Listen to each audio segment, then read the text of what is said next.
شب برات عبادت کی رات ہے۔ بسم اللہ الرحمن الرحیم۔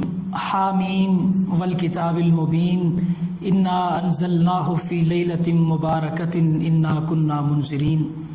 14 شعبان المعظم کا سورج چوں ہی غروب ہوتا ہے 15 شعبان المعظم کی شب کا آغاز ہوتا ہے۔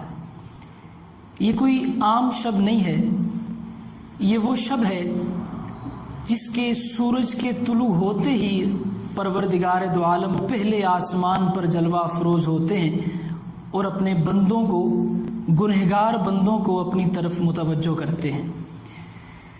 حضرت اکرمہ رضی اللہ تعالیٰ عنہ ارشاد فرماتے ہیں، قرآن مجید نازل کرنے کے 2 پروسیس ہیں، 2 مراحل ہیں۔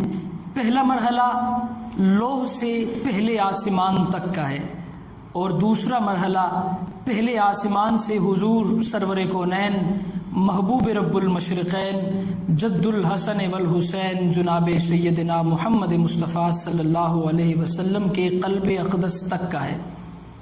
حضرت اکرمہ فرماتے ہیں کہ جب پہلے آسمان تک قرآن مجید کے نزول کا فیصلہ کیا گیا تو وہ رات شب برات کی رات ہے۔ بے شک پہلا آسمان تک قرآن مجید لیلۃ القدر میں نازل ہوا، لیکن اس پروسیس پر عمل کرنے کا جب فیصلہ کیا گیا تو شب برات تھی۔ اس رات اللہ نے یہ فیصلہ کیا کہ آج قرآن مجید کو پہلے آسمان تک نازل کرنا ہے۔ یہ کوئی عام رات نہیں ہے۔ اما عائشہ صدیقہ رضی اللہ تعالیٰ عنہ ارشاد فرماتی ہیں کہ میں نے حضور صلی اللہ علیہ وسلم کی زبان مقدس سے سنا، حضور ارشاد فرما رہے تھے کہ اس رات اللہ رب العزت بنو کلب کی بکریوں کی کھالوں پر موجود بالوں سے زیادہ اپنے گنہگار بندوں کی بخشش فرماتے ہیں۔ مسلمانوں کی 2 عیدیں ہیں، ویسے تو ہر جمعہ عید ہوتی ہے، لیکن 2 عیدیں جو اللہ نے ہمیں عطا فرمائی ہیں، عید الفطر اور عید الاضحیٰ۔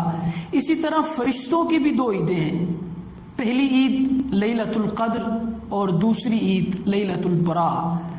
یہ وہ رات ہے جب اللہ تعالیٰ اپنے گنہگار بندوں کو بار بار اپنی طرف بلاتے ہیں۔ حل من مستغفر، حل من مسترحم، حل من مسترزق، حل من سائل، حل من داع، حل من مبتلا۔ اللہ فرماتے ہیں ہے کوئی جو مجھ سے حسن، دولت، عزت، اولاد، شہرت، بخشش مانگے اور میں اسے دوں۔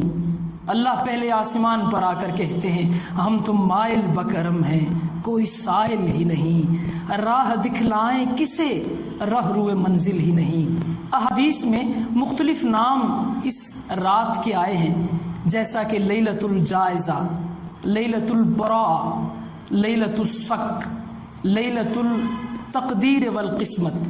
یہ تمام نام احادیث میں آئے ہیں۔ آئیے اس رات اللہ رب العزت سے اپنے رشتوں کو مضبوط کرتے ہیں۔ رات بھر اللہ رب العزت کے حضور سجدہ ریز رہتے ہیں، حضور سرور کونین صلی اللہ علیہ وسلم کے ان کی ذات اقدس پر درود کا نذرانہ پیش کرتے ہیں، اور جب ہم یہ کریں گے تو اللہ تعالیٰ کی رحمت اپنی باہیں پھیلا کر ہمیں اپنی آغوش میں لے لے گی۔ آئیے اس رات اللہ سے اپنے وہی رشتے دوبارہ بحال کرتے ہیں۔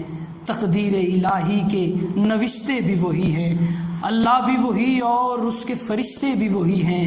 اتر سکتے ہیں ملائک تیری امداد کو اب بھی، گر ذات الہی سے تیرے رشتے بھی وہی ہیں۔ بہت شکریہ۔ جاگو شب برات عبادت کی رات ہے، جاگو شب برات عبادت کی